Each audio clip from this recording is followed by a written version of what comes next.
हाता नहीं भाता, वो हाता जो उत्तर प्रदेश में ब्राह्मण वर्चस्व का और ब्राह्मण राजनीति का केंद्र था, उसकी दीवारें टूट गई। क्या राजनीति भी टूटेगी? ये आज हम आपको बताएंगे कि मायावती ने कैसे दलित वोटों को साधने के लिए अखिलेश पर हमला बोला है, और साथ ही साथ ये भी जानिए कि कैसे कांग्रेस में ही सेंधमारी कर रहे हैं अखिलेश यादव। नमस्कार, मैं हूं रजत सिंह और आप देख रहे हैं आज का यूपी। सबसे पहले बात करते हैं तिवारी हाते की, जिसको लेकर अखिलेश यादव ने बीते दिन कहा कि हाता नहीं भाता। जैसे किसी को खाता नहीं भाता, हाथा नहीं भाता। हाथा तो समझ रहे होगे ना, हाथा ही नहीं भाता, किसी को पसंद ही नहीं है, तो समझ लो यही बात है। दरअसल अखिलेश यादव जिक्र कर रहे हैं हरिशंकर तिवारी के उस हाथे की, जिसे उत्तर प्रदेश में न सिर्फ ब्राह्मण वर्चस्व का केंद्र माना जाता, बल्कि एक समय गोरखपुर को जब सिसली कहा जा रहा था तब भी वो उसका केंद्र रहा। चाहे वो राजनीति की बात हो, चाहे वो बाहुबल की बात हो, हाता हमेशा से लोगों को भाता रहा। लेकिन हाता की दीवारें टूटने लगी हैं। जी हां, उस हाथे की दीवार गिराई जा रही है और खुद तिवारी परिवार उस दीवार को गिरा रहा है, क्योंकि एक सड़क जा रही है, विरासत गलियारा बन रहा है। ऐसे में उसकी जद में तिवारी हाथा भी आया और उसे अब तोड़ा जा रहा है। नई दीवार तो बन रही है, लेकिन सवाल ये कि क्या वो हाथा टूट गया जो ब्राह्मण पॉलिटिक्स का वर्चस्व था।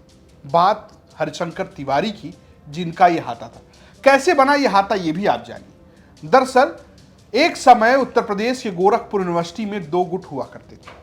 एक गुट था हरिशंकर तिवारी का और दूसरा गुट था वीरेंद्र प्रताप शाही का। वैसे तो पहले कुछ और लोग भी थे उस सियासत में, लेकिन ये गुट बहुत सक्रिय हुआ।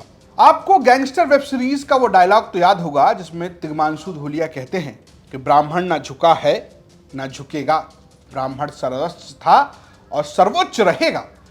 ये जिस व्यक्ति को एक तरीके से प्रतीकात्मक दिखाते हुए किया गया, वो नाम ही हरिशंकर तिवारी था। दरअसल हरिशंकर तिवारी ने एक कमरा किराए पर लिया था गोरखपुर यूनिवर्सिटी में, जो बाद में हाथा बन गया। और इस हाथे का वर्चस्व चिल्लूपार विधानसभा सीट तो छोड़िए, पूरे पूर्वांचल में और ब्राह्मण पॉलिटिक्स में बहुत लंबे समय तक रहा। इसकी शुरुआत होती है 1984 के एक विधानसभा चुनाव में, जब कांग्रेस के ही हरिशंकर तिवारी अपने ही पार्टी के खिलाफ जेल से निर्दलीय चुनाव लड़ गए, और न सिर्फ लड़े बल्कि चुनाव जीत भी गए। लेकिन इस चुनाव के बाद 1986 में एक ऐसा दौर आया जब हरिशंकर तिवारी ब्राह्मणों के नेता बने। दरअसल उस वक्त वीर बहादुर सिंह उत्तर प्रदेश के मुख्यमंत्री हुआ करते थे, जो राजपूत थे और गोरखपुर के इलाके में उनका अपना दबदबा था। वहीं कमलापत त्रिपाठी, जो कि कांग्रेस के नेता थे, जो बाद में उत्तर प्रदेश के मुख्यमंत्री बने, उनका उनसे एक अदावत रहती थी। ये राजनीतिक विमर्श में हमेशा से रहा है। ऐसे में गोरखपुर में बड़हलगंज के नेशनल डिग्री कॉलेज में 1986 में कार्यक्रम का आयोजन हुआ और ये कार्यक्रम कमलापत त्रिपाठी के लिए हुआ। कमलापत त्रिपाठी को छोड़ने के लिए उस वक्त के निर्दलीय विधायक हरिशंकर तिवारी काफिले लेकर गए, दोहरी घाट पुल क्रॉस कर गए, जो कि मऊ का इलाका था। जब लौटने लगे तो गोरखपुर में गिरफ्तार कर दिया। अफवाह उड़ी कि उस वक्त जो वर्तमान मुख्यमंत्री थे वीर बहादुर सिंह, उन्होंने पकड़वाया है, इनकाउंटर हो सकता है। जेल के बाहर 5000 लोगों की भीड़ इकट्ठा हो गई। कहा यह भी जाता है कमलापत त्रिपाठी ने तब मुख्यमंत्री से बात की और हरिशंकर तिवारी को छोड़ा गया और बाहर नारा गूंजने लगा। और ये नारा ऐसा गूंजा कि उसके बाद से हरिशंकर तिवारी ब्राह्मणों के एक तरीके से वर्चस्व वाले नेता माने जाने लगे। जब हमने इससे बात की तो उत्तर प्रदेश की राजनीति को कवर करने वाले वरिष्ठ पत्रकार मोहन सिंह बताते हैं कि वीर बहादुर सिंह और कमलापत त्रिपाठी में उस वक्त अपरोक्ष रूप से अदावत थी। इसका फायदा भी हरिशंकर तिवारी को हुआ। सीएम वीर बहादुर सिंह के इलाके में उन्हें कांग्रेस के दिग्गज नेता कमलापत त्रिपाठी का हाथ मिला। इतना ही नहीं, हरिशंकर तिवारी ने इसके बावजूद कभी पार्टी की राजनीति नहीं की, बल्कि ब्राह्मणों की राजनीति की। वो कांग्रेस में थे, उनके लोग बीजेपी में थे। गोरखपुर के वर्चस्व की लड़ाई में मठ से भी उनकी लड़ाई रही और इस अदावत की चर्चा आज भी होती है। 1985 में जब वो निर्दलीय विधायक बने तो उसके बाद 2007 तक वो एक तरीके से आप समझिए करीबन 22 साल वो लगातार एक तरफा विधायक बनते रहे। पार्टी बदलती रही, सरकारें बदलती रही। कल्याण सिंह की सरकार, राजनाथ सिंह की सरकार, राम प्रकाश गुप्ता की सरकार, मायावती की सरकार, सपा की सरकार, हर सपा की सभी सरकारों में वो मंत्री रहे, विधायक रहे। लेकिन 2007 में शमशान बाबा के नाम के एक व्यक्ति ने उनको चुनाव हरा दिया। ये कहा गया कि उसके पीछे कहीं ना कहीं मठ की ताकत भी थी और जिस तरीके से हरिशंकर तिवारी कमजोर हुए, अब वो इस दुनिया में नहीं है। विनय शंकर तिवारी को ईडी ने गिरफ्तार कर लिया, जो उनके बेटे हैं, वो भी चिल्लूपार सीट से इस बार चुनाव लड़े थे, चुनाव हार गए। भीष्म शंकर तिवारी, कुशल तिवारी, वो लोकसभा का चुनाव लड़े थे और वो भी चुनाव हार गए। सब समाजवादी पार्टी में हैं। इस दौर में समाजवादी पार्टी हाथे के साथ खड़ी नजर आ रही है और उनकी कोशिश ये है कि ये जो ब्राह्मणों की राजनीति दरक रही है उसको ठाकुर राजनीति के बरक्स खड़ा किया जाए। फिलहाल परिवार में भीष्म शंकर तिवारी के बेटे मौजूद हैं। उन्होंने बात की तो उन्होंने बताया कि अखिलेश यादव का बहुत बहुत धन्यवाद है। देखिए, ये निसंदेह परिवार के लिए एक संकट की घड़ी है और हम लोग निडरता से ये जो संकट हम लोग के राह में आए हैं उनसे लड़ रहे हैं, उनका सामना किया जा रहा है। अब ऐसे समय में समाजवादी पार्टी के राष्ट्रीय अध्यक्ष जी ने जो हम लोगों की हौसला अफजाई की है उसके लिए मैं उनका आभार प्रकट करता हूँ।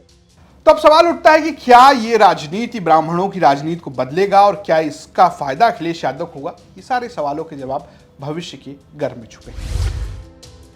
अब बात करते हैं दलित राजनीति की, जिस पर भी अखिलेश यादव दांव खेल रहे हैं, लेकिन मायावती उन्हें कहीं टारगेट करने की कोशिश कर रही है। दरअसल आगरा में जो कुछ हुआ, करणी सेना, रामजी लाल सुमन, उसको लेकर मायावती ने एक पोस्ट किया है और जिसमें उन्होंने सीधे सीधे अखिलेश यादव को निशाने पर लिया है। मायावती लिखती हैं कि विदित है कि अन्य पार्टियों की तरह आए दिन सपा द्वारा भी पार्टी के खासकर दलित लोगों को आगे करके तनाव व हिंसा का माहौल पैदा करने वाले इनकी अतिवादी बयानबाजी, आरोप प्रत्यारोप व कार्यक्रम आदि का जो दौर चल रहा है, ये इनकी घोर संकीर्ण स्वार्थ की राजनीति ही प्रतीत होती है।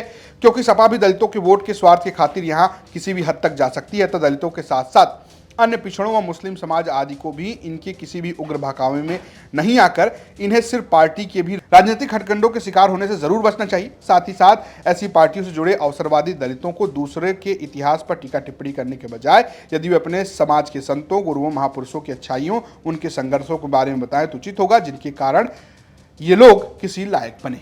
मायावती की टिप्पणी रामजी लाल सुमन और एनजी सरोज के उस बयान पर है जो उन्होंने बीते दिन दिया था। हालांकि अखिलेश यादव ने भी ये कहा कि इतिहास की बात नहीं की जानी चाहिए, लेकिन मायावती इस बात को शायद भाप पा रही हैं कि कहीं ना कहीं दलितों की गोलबंदी उनकी तरफ नहीं होकर कहीं और होती नजर आ रही है। आपको क्या लगता है, ये भी आप हमें कमेंट बॉक्स में बता सकते हैं।